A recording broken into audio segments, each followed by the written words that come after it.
For 20 years, audiences watched Professor McGonagall stride through the corridors of Hogwarts, all cool authority and clipped precision, without ever suspecting what the woman playing her was actually carrying. Maggie Smith kept much of her private struggle away from the set, and many who worked alongside her only learned the full picture much later. She would arrive, deliver her lines with that unmistakable exactness, and retreat, while a far harder story unfolded away from the cameras. When she died in 2024 at 89, the fuller account of what she endured during those years began to surface, reshaping how people understood the actress behind the arched eyebrow. Margaret Natalie Smith was born on December 28, 1934, in a modest household outside London. Nothing about her beginnings hinted at stardom. Her mother worked as a secretary. Her father was a pathologist. When she was 4, the family relocated to Oxford, a city steeped in books and academic rhythm rather than glamour. Her father's death when she was 9 left a lasting mark. It didn't just pass through her, it settled into her, making her more watchful, more guarded with words. She spoke less and observed more, developing an instinct for reading people that most children don't acquire so young. That quiet came with a strange contradiction. At only 4, she had already stood in front of a church congregation and recited poetry so confidently that she won a competition. Yet away from performance, she wrestled with a stutter, tripping over her own words and retreating from conversation. Acting became her workaround, a way to speak clearly through someone else's voice, and eventually a way to build a persona of sharp wit that kept people at a comfortable distance while she stayed in control. At 17, she took her first serious stage role, playing Viola in Twelfth Night at the Oxford Playhouse. It wasn't a glamorous start. She earned only a few pounds a week, lived in cold rented rooms, and survived mostly on tea and toast. Every night she embodied a character full of vitality while privately dealing with hunger and uncertainty, a contrast that hardened her resolve and taught her to depend entirely on her own ability.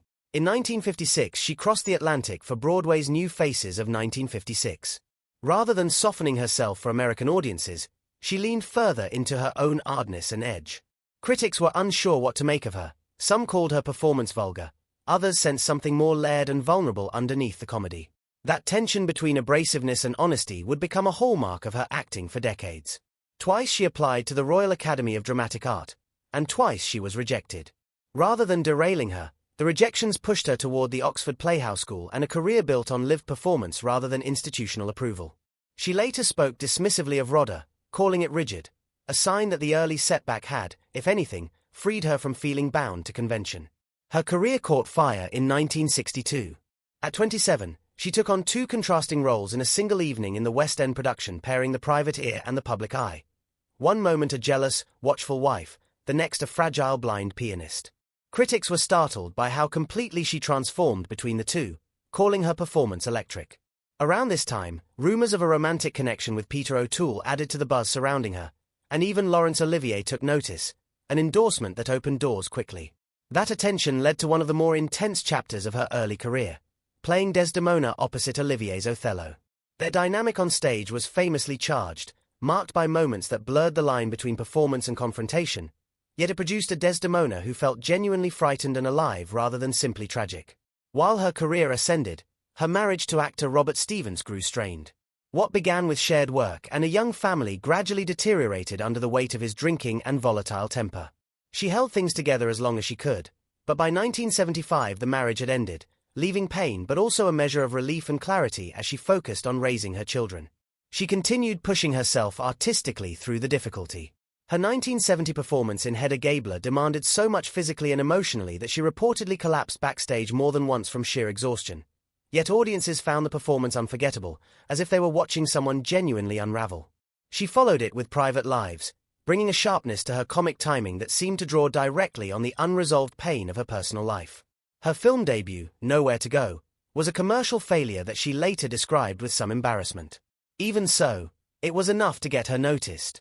That early recognition eventually paid off in 1969 with the prime of Miss Jean Brodie, a bold, complicated performance that earned her the Academy Award for Best Actress, a win that surprised many observers, given the competition, and validated the unconventional approach she'd built her whole career on. In 1985's A Room with a View, she played the fussy, status-obsessed chaperone Charlotte Bartlett, delivering lines with a cutting precision that made every scene sting a little. Co-stars later recalled her improvising extra-barbed remarks about class and propriety, deepening the character's contradictions, a woman obsessed with respectability while indulging in gossip. Director James Ivory admired how she injected real venom into Edwardian snobbery, and the role earned her another Oscar nomination. Off-camera, though, she was reportedly much lighter, bonding with co-star Denholm Elliott over their mutual dislike of the era's heavy costuming.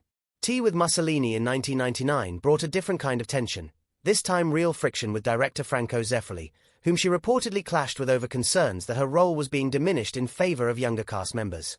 That frustration seemed to bleed into her performance as Mary, giving the character an extra edge of sarcasm and bitterness that colleagues, including Judi Dench, found strikingly sharp. By 2001's Gosford Park, she had refined the art of elegant cruelty into something close to a signature. As the Countess of Trentham, she brought an underlying prejudice to the surface through improvised jabs sharp enough that co-star Clive Owen recalled rehearsals stopping because of how biting her delivery could be. Robert Altman reportedly welcomed the intensity rather than reining it in. Her range extended to genuine menace as well. In 1993's The Secret Garden, her portrayal of the housekeeper Mrs. Medlock reportedly unsettled the young cast so thoroughly that some child actors avoided her between takes, a testament to how convincingly she embodied quiet, controlled dread, layered underneath with real grief that gave the character unexpected depth. By 2015's The Lady in the Van, the sharp edges she'd built her career on carried a heavier, more personal weight. Playing a homeless woman living out of a van, she drew, consciously or not, on the grief of losing her husband, Beverly Cross, years earlier, along with her own physical decline. She was managing a recent hip replacement and worsening glaucoma at the time, yet she declined stunt doubles and worked through demanding, weather-exposed scenes herself. Her health difficulties compounded over the following years. Glaucoma left her blind in one eye by 2015, making even reading scripts and enduring close-up shots painful, though she rarely made a public issue of it. A 2016 hip replacement left her reliant on a cane, which she reportedly turned into part of her on-set persona, useful for support, and just as useful for discouraging people from getting too close. None of this slowed her down. In 2019, at 84, she returned to the stage after a 12-year absence to deliver a demanding solo performance in A German Life, playing Brunhild Pomsel, the real-life former secretary to Joseph Goebbels. Without supporting cast or elaborate staging, she carried the entire show through the moral weight of the material, and the performance was widely regarded as among the finest of her career, earning her a 6th Evening Standard Award. Downton Abbey, beginning in 2010, introduced her to an entirely new generation of viewers as the imperious Violet Crawley. Her delivery of the now-famous line questioning what a weekend even was became an instant piece of popular culture, spreading well beyond the show itself.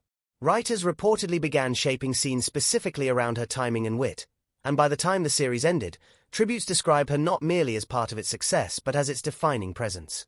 Her honors accumulated steadily throughout her life, a CBE in 1970, appointment as a Dame Commander in 1990, and Companion of Honor in 2014, alongside numerous fellowships and lifetime achievement recognitions. Those who knew her often noted she treated the ceremonial side of these honors with a certain dry detachment, as though unimpressed by the pageantry even as she earned it repeatedly. Her most widely recognized late-career role, Professor Minerva McGonagall in the Harry Potter films, gave her a different kind of lasting fame. She approached the character not as a fantastical figure but as a strict, disciplined educator, reportedly rehearsing wand movements with the same precision she brought to stage combat. She admitted in interviews that she'd read the books only once and that they hadn't fully drawn her in. She was, by nature, more devoted to the immediacy of live theatre than to an already finished fictional world.